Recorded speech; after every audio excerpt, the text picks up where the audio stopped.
ओम शांति। आज सुनते हैं प्यारे बाबा की।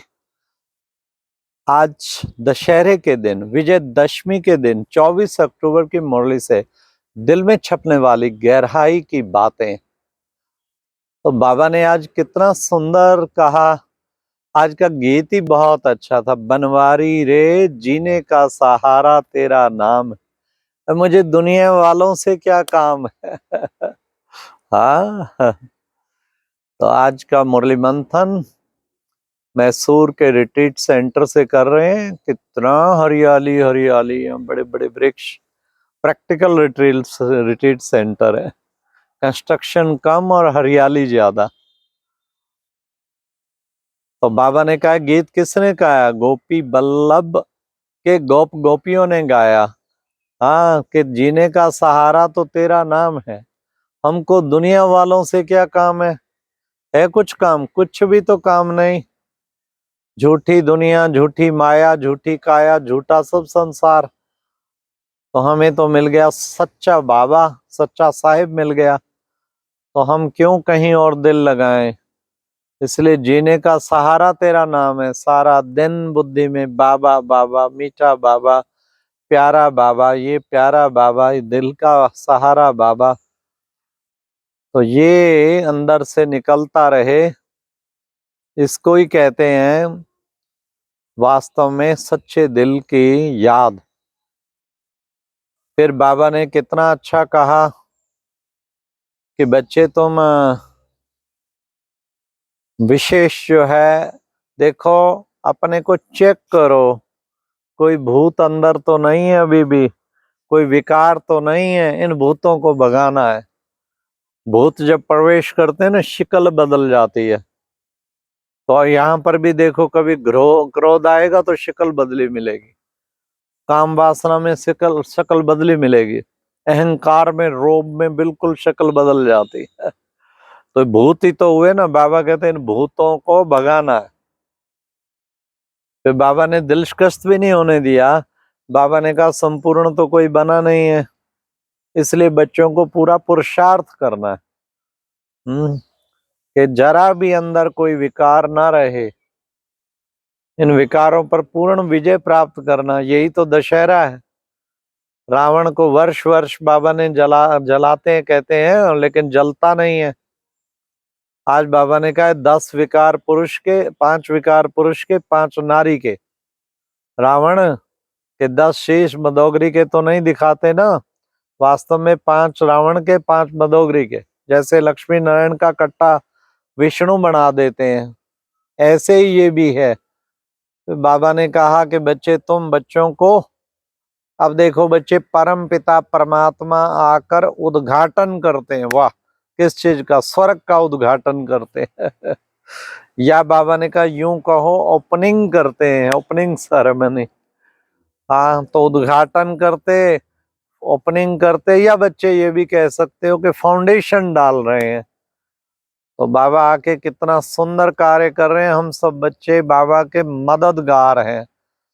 आज बाबा ने जगदम्बा की भी महिमा की। तुम बच्चों को भी जगदम्बा के समान कामधेनु बनना है। तो जगदम्बा है देने वाली, सदा औरों को देने वाली। इसलिए कुछ भी जरूरत पड़ती जगदम्बा के पास जेते। धन की जरूरत पड़े, विद्या की जरूरत पड़े, कुछ जरूरत पड़े, जगदम्बा को जाके, लक्ष्मी से नहीं, जगदम्बा से मिलता सब कुछ। तो फिर बाबा ने आज कहा कि देखो बच्चे, तुम बच्चे विशेष जो है, बाप तो है सर्वगुण संपन्न, 16 कला संपूर्ण।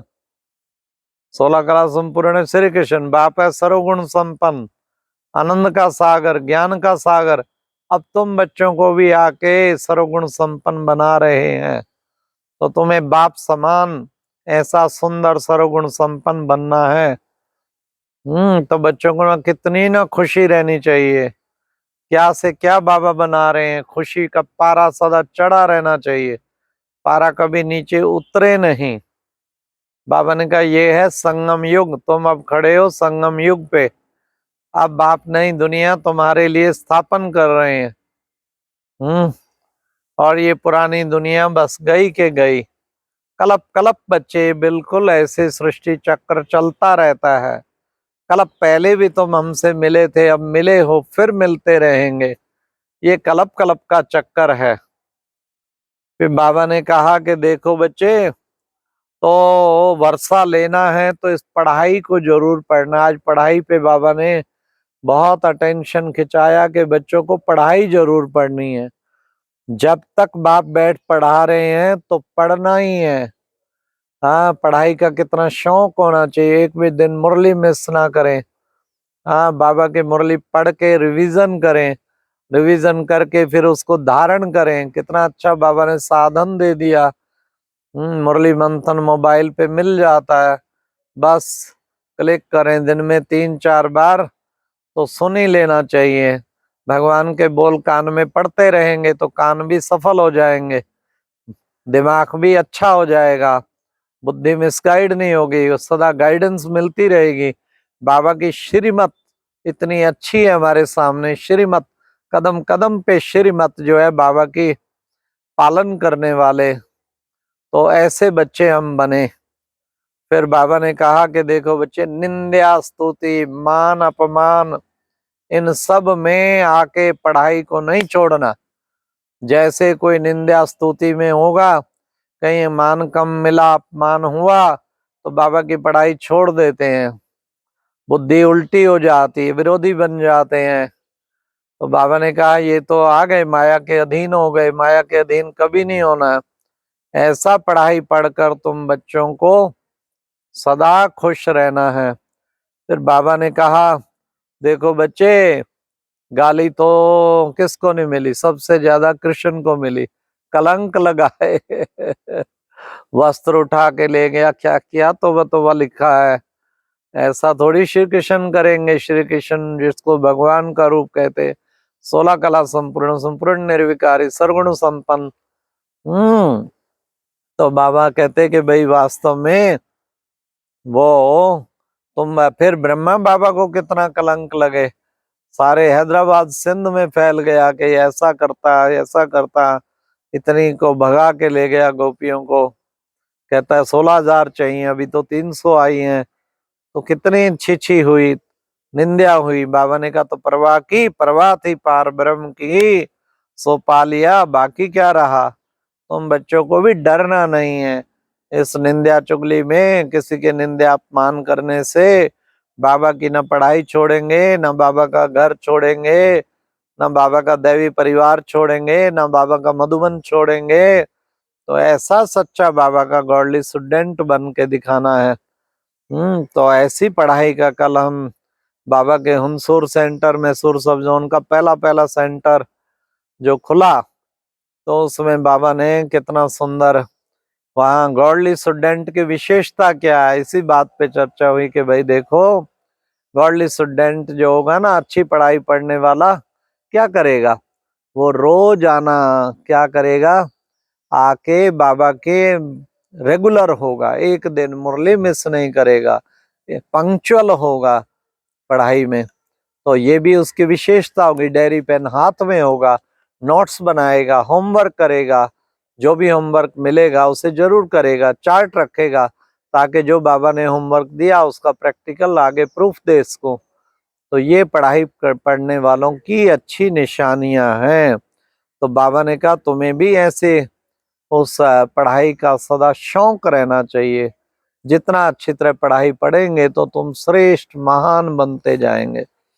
आज बाबा ने वरदान में कहा अपने शक्ति स्वरूप द्वारा लौकिकता का अनुभव करने वाले ज्वाला रूप बाबा, शक्ति स्वरूप द्वारा, न केवल स्नेह स्वरूप, शक्ति स्वरूप, निशाने पे आंख टिकी हुई हो, एकदम शक्ति रहो, बीज रूप पे बिल्कुल बुद्धि टिकी हो। शिव बाबा सर्वशक्तिवान परम नाम में, उसके नीचे में आत्मा और सर्वशक्तियों की किरणें मुझ पर पड़ रही हैं। तो ऐसे अपने शक्ति स्वरूप के द्वारा अलौकिकता का अनुभव करने वाले ही ज्वाला स्वरूप भव। फिर बाबा ने आज स्लोगन में भी कहा अपनी कर्मेंद्रियों को योग अग्नि से तपाने वाले ही संपूर्ण पावन बनते हैं। कर्मेंद्रियों को तपा दें, योग तपस्या लग जल उठी ज्वाला, ज्वालामुखी योग, लग गई लगन, लगन की अगन प्रज्वलित हो गई। तो जितना योग युक्त होंगे, तपस्या करेंगे, कर्मेंद्रियां तपेंगी और संपूर्ण पावन बन जाएंगे। अच्छा, ओम शांति। ये था आज की मुरली से दिल में छपने वाली गहराई की बातें। ओम शांति।